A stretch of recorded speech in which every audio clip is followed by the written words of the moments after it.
Sanibonani, good evening and welcome to Young Climber. Today on the show, we speak to 16-year-old young man joining us to talk about his journey as a youth advocate and of course his journey in ICT, traveling the world and of course being a student at St. Mark's High School. He also talks about how he possesses the best leadership skills, but apart from that, he wears so many other hats. Please do stay tuned to see what he is all about. I am talking about, of course, Ayandziswa Gama. Please stay with us as we chat with him. Let's get climbing. A very warm good evening and welcome to Young Climber. Today we are coming to you from Mountain View. This is a place where you can get good food and of course relaxation. They have that at very, very affordable rates. But also, as mentioned today, we are joined by Ayandziswa Gama, who joins us to speak about his life as a speaker, writer, youth advocate, and of course many things apart from also being a student. Ayandziswa, welcome to Young Climber. And my very first question to you is, let's talk about your earlier years in Babane and what inspired you to become or to develop your leadership skills. Thank you so much for having me. It's an honor to be here. All righty. Just to start off with, I'm very glad to be having a young climber sitting next to me. But to start off with, can you talk about your earlier years in Babane and what inspired you to develop your leadership skills at such a young age? Thank you so much. I am a young person. I come from a Christian background. I'm the oldest of three. I think that is what influenced my leadership traits, from a very young age, because being the eldest, it actually enforces, that certain type of leadership. Moving forward, I've also been a class monitor, a prefect, in my early years of education. I think that is what has also propelled and, increased, that leadership in me, because leadership is from within, remember. So I think, that's how it all began. And from now, my background. It also moves to your community. It didn't only just derive from school. How did you get involved in community engagement activities and, of course, youth development programs? Thank you. I think as far as that goes, I would say I've always had the interest of just finding out about what's going on, around me and how I can make most of that, making the world a better place to live for everyone. So I would say I've always wanted to assist in terms of solving whatever issues that people were facing and also researching about that. I love research. So I think that is what has assisted me to ensure that me being on this earth actually benefits other people, in that way. So that's how it all began, I would say. And now we move on over to your interest in ICT and research development projects. That's where they begin. Can you talk about how they've evolved, over the years and what factors have influenced, especially being in school and around the kingdom, what factors have influenced your growth in ICT? As a young person who is in this era of technology, I would say that's how my passion actually developed, because it's an era of technology and it's an era of the evolvement of technology. I'll make a practical example. 5 years ago, we had different models of latest phones, and then 5 years from now, there'd be new phones or other means of communication. I think that those are partly the factors that have influenced my growth in terms of ICT, in terms of technology, because technology evolves, right? So does our passion or drive towards technology. So we'll get to that. I always speak about the fourth industrial revolution, but now we speak about you as both a writer and a speaker. One interesting fact about you is that you're also part of a debate club, the English clubs. Can you talk about your journey and what you're most passionate about and what sparked this thing of writing and speaking? Okay. I've always thought myself as an eloquent young man. I'm able to express myself like I am right now. Yes. So I think that is what has also assisted me. Before the interview, you asked me what I do for sports. So unlike playing soccer or darts or whatever, I find my interest in reading and writing and speaking. So I think that is what has driven me. And I'm most interested about writing about issues that are currently faced by the young people of Eswatini, to speak about that as well. Yes. And if there's one issue that we currently face is, of course, climate change and climate action. Can you talk about your journey as a climate action activist and some of your experiences and your achievements during this specific transition? During this specific transition, significant to note, I am a member of the Eswatini Climate Change Youth Parliament. I'm the youngest one. And that is also one of my achievements that as a climate action activist, I said it earlier because I see myself as someone who loves to read, to just to be there, to find out what's happening around us, what are the climate projections, what can we do as young people to ensure a sustainable Eswatini for all, a greener one. So I think that can be counted as one of my achievements as a climate action activist, because wherever I am, I preach the gospel of climate action. Wherever we are, sustainability, let's recycle, let's not litter, that's how. And when I talk about success stories, one interesting factor that I always have to put in is the idea of challenges, because, often people that sit next to me talk about life as, some dreamy thing. But let's talk about the challenges that you have also faced in your journey, especially this one. You're sitting amongst people where you are the youngest.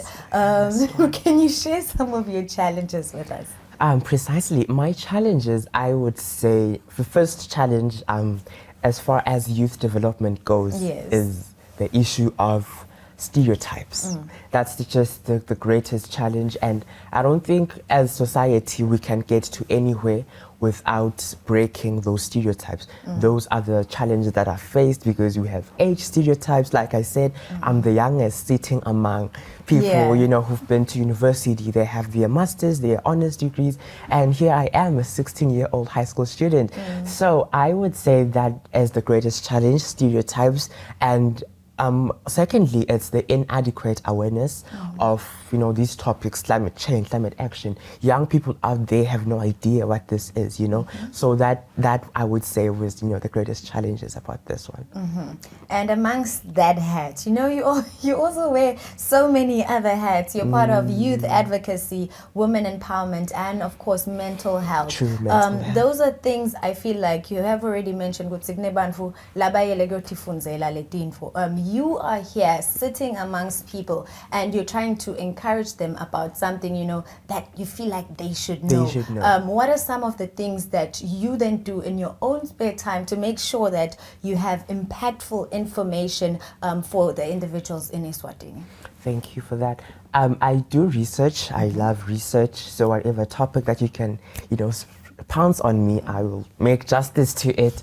I do research. I think that's what also informs my decision making. It informs me as well. I should be knowing what's happening in South Africa, what is happening in Africa currently, all of that. I think that is what has also channeled me towards that era of, having to know information that I can give to people, I think that's what I do, research a lot. And you've also joined the Eswatini Foundation for STEM. How did that specifically influence your career path in technology and robotics? I joined the foundation in 2022, but I've now left for greener pastures. I would say the STEM Foundation was about robotics, coding. Actually, it's integrated a variety of thematic areas because we had, business development, we had, speaking. That's where I happened to find myself as a young person, and I feel that is what has also influenced my career path. I am interested in technology today. I would like to pursue a career in programming. All of that I learned from the foundation. I think that's how it has channeled my career path. Now I have, a clear direction as to where I want to go to after high school, which will be soon, by the way. So yeah, I think the foundation has played a critical role in doing that. And if there's one thing that you've done, you've also traveled the world. And at a much younger age, I believe that you were 13 then, you know, Yes. post-COVID, you got to participate in the first global challenge in Geneva. Can we talk about, and computer programming, of course, can we talk about how that came into fruition? Who picked you out of the crowd and said, I want this young man to be a part of this? Actually, it's a very funny story because I happened to apply for the foundation. I had seen a post on Facebook and I just happened to apply. Participants were expected to send in 60 seconds videos introducing themselves and why they want to be part of the foundation, what they hope to gain. So that's how I then joined the foundation through merit, of course. Yes, I joined the foundation through, I applied, and yeah. And then your experience of it all, what did you get to learn in that time? I was with the foundation for about 1 year and 9 months, and there's a lot that I experienced. I learned a lot, you know, from people, from young people who are like-minded. You know, there's a lot that I think I got from them. You know, because young people out there have so much potential, and when they get to unlock that potential, when they find themselves with people who have the similar interests with them. So that's how I feel, that's what I learned. Those just the most important stuff. Obviously now I learned how to improve, instead of speaking, because we had to deliver presentations, we had to research, we had to go over policies, policies about climate change and everything. So that is what also I learned from that. And yeah, like I said, the foundation also played a critical role in me. Because Because there was also another trip to Singapore. Can you talk about how this further ignited your enthusiasm for robotics and computer programming? How did it then, was that when you made sure that this is what I want to be a part of? Okay. Imperative to note is that I was once again selected for the Singapore competition in 2023 last year. I was the common variable because none of the participants who traveled before had traveled for the second time. So I was the common I was the common variable, and I was selected based on merit again. And that for me sparked more enthusiasm, because it actually meant to me, it was, a moment of truth to say, okay, I did it last year, I can do it again, That inspired me to move on, because that's where I actually had a clear vision to say, okay, this is what I want to do, I want to go this. And actually, the foundation, I also formed part of the leadership of the foundation. I was part of the social media team, which made sure that we are updating our socials and everything. I think that is what also assisted me, because now I have a clear vision of what leadership really is, how that can go around, So yes, I think. All righty. When we return, Ayandziswa, we talk about more of your life, traveling, and of course juggling all of these With hats, my schoolwork. with your schoolwork and how you manage that. But that is when we return.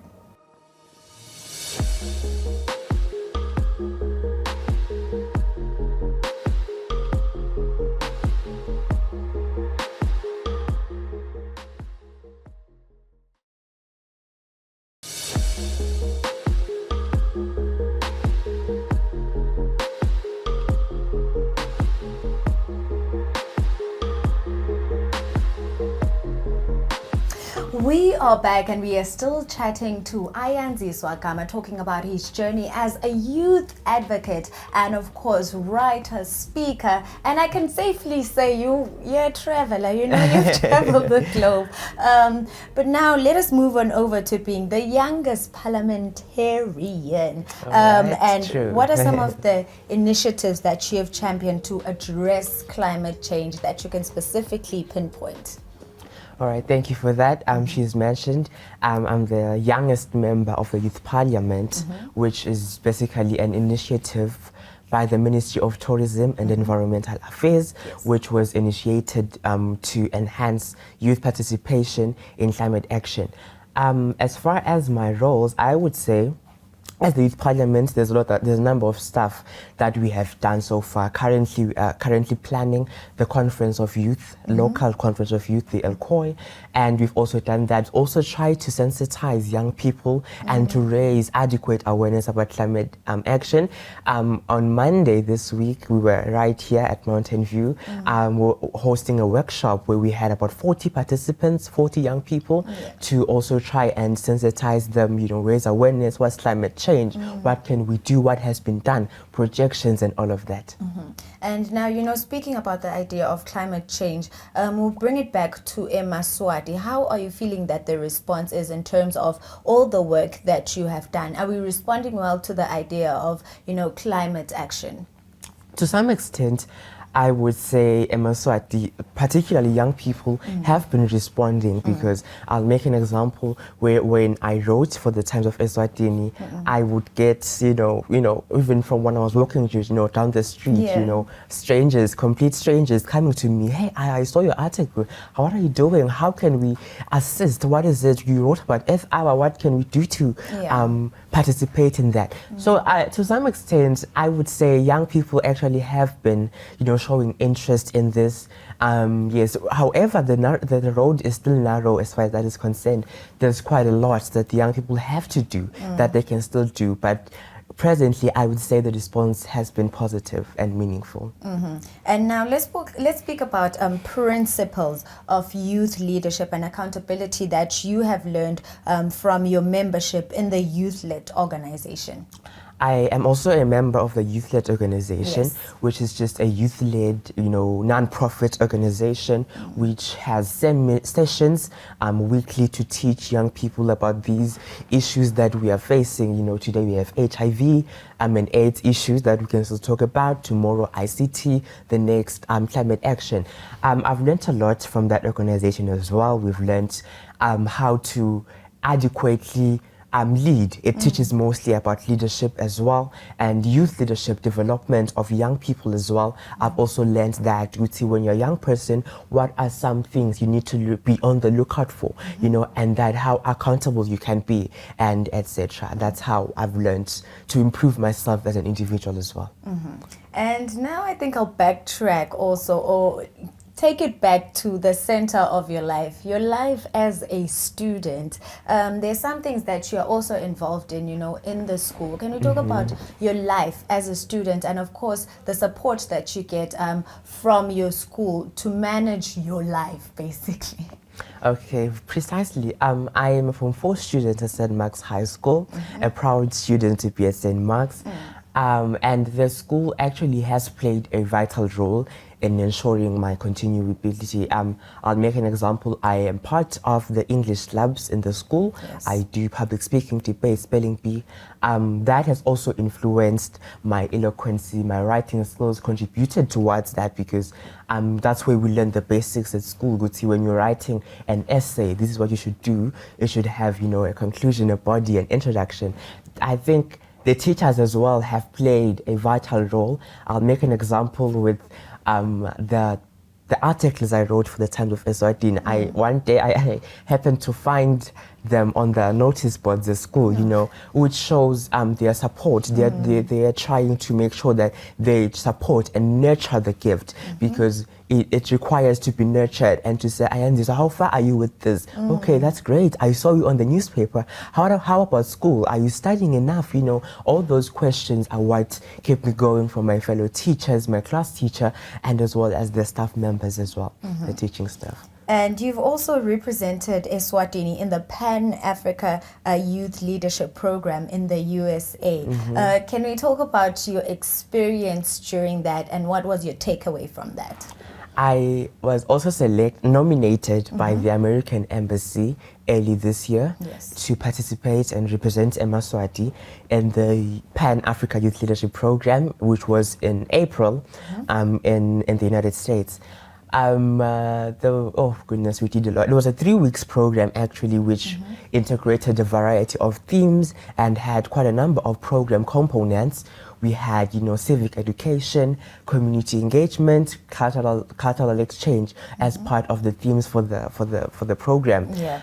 There was quite a number of stuff that I learned from there. I'll make an example. We shared cultural experiences with fellow Africans. We also got to meet with American leaders. I met with the mayor of Burlington. Burlington is a city in America, Miss Emma, and we actually shared quite a number of stuff which were common as far as youth is involved. And yeah. And now, you know, you're still being a part of some other programs. What are some of your expectations and goals for the upcoming Yale Young African Scholars Residential Leadership Summit in Harare? I was also accepted into Yeah. to represent Eswatini again in Zimbabwe, in Harare, which will be in August. I have quite a number of expectations for that one. It's also an African-oriented kind of thing, endorsed by the prestigious Yale University. Yes. So I have quite a number of expectations. Obviously, cultural exchange. I also want to learn, you know, in the seminars. Quite frankly, last week they sent information about seminars that we could pick to participate in. So most importantly, to learn about quite a number of stuff that the world has to offer actually to young people. And also mine is to represent Emaswati, because I'm going there not in my capacity as Ayandziswa, but representing Eswatini, advocating for the issues that thousands of Emaswati who do not have a voice are experiencing within the borders of the kingdom. And now, you know, I want to know, how do you stay motivated and manage the stress, of course, given your extensive list of commitments? It is quite a list of commitments. How do you manage, or what do you do outside of your time that then manages all of that? Quite frankly, I do. Oh goodness, my schedule is very extensive. I'll make an example with yesterday. Yesterday, obviously, I was at school for almost half the day. And then I had to come to prepare for a meeting. I had a meeting virtually with other young parliamentarians to speak about how we could plan the conference that we're planning to have in August, then to prepare for this interview. So it's obvious that all my schedule is always so tight. But what motivates me is the passion around behind it, you know. I'm a very oriented person. Making sure that what I said I do, I have to do, you know, with the planning. I'll make an example with the conference that we are planning. I have to make sure that I follow up with the promotions, with the concept notes, the budget and everything. So what assists me to manage my time, you know, efficiently, I have a time management schedule, because time is very important. I'm a respecter of time. So I feel as young people, there's a lot we could do if only we could manage our time profitably. So I write schedules. I make sure that we are set in terms of managing my time profitably. And speaking of time, you know, you still have a whole future ahead of you as, you know, post-school. What are you looking into doing, and how are some of the things that you have already done going to influence the decision that you make after high school? Career choice, all right. I would like to pursue a career in accounting, or rather finance, economics. I'm currently an accounting and economics student, so I'd like to pursue a career in that field of finance, and as well as incorporating that into ICT. Not quite sure which exact career, but around those lines, hey? So I think, yes, I think that's what I've done. Obviously, I mentioned I was part of the STEM Foundation, youth-led. All of those are contributing factors to what I want to do and the activities I'm currently doing, because like I said, I am engaged in so many activities, the youth parliament. There's so much leadership that is required in that. So that is what also inspire and increase the enthusiasm for what I want to study and pursue after high school. And as we wrap up, what advice would you give to other young people, you know, people your age, who aspire to become leaders and advocates in their communities? For advice, I would say, as young people, we have so much potential, but it requires us to unlock that potential. That is what can actually lead to us, leading Eswatini because we are the future of the world. I would say in terms of advice, dear young person who's sitting at home and watching, and probably they're like, wow, this guy is so lucky, it's because he's rich or if it's something like that.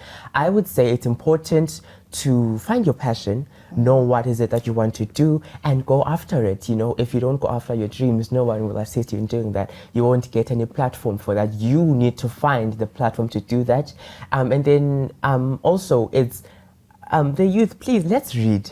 Let's be, everywhere, all the place, apart from just, being on Instagram and TikTok all day. There's so much we can do, with our resources, reading, trying to find current affairs, what's happening around the globe. Let's also do that. And also, unhealthy habits is also one thing that can lead to one's pitfall, just unhealthy habits in general. That is also important to make sure that we stay away from, and as well as maintaining your circle is very important, your circle, because peer pressure is real. Most people just think peer pressure is for high scholars and kids in primary, when actually adults actually have peer pressure, know. So I think that's one thing we can do to eradicate that peer pressure. Know your circle, be with people that have the same goal, like-minded people, and yeah.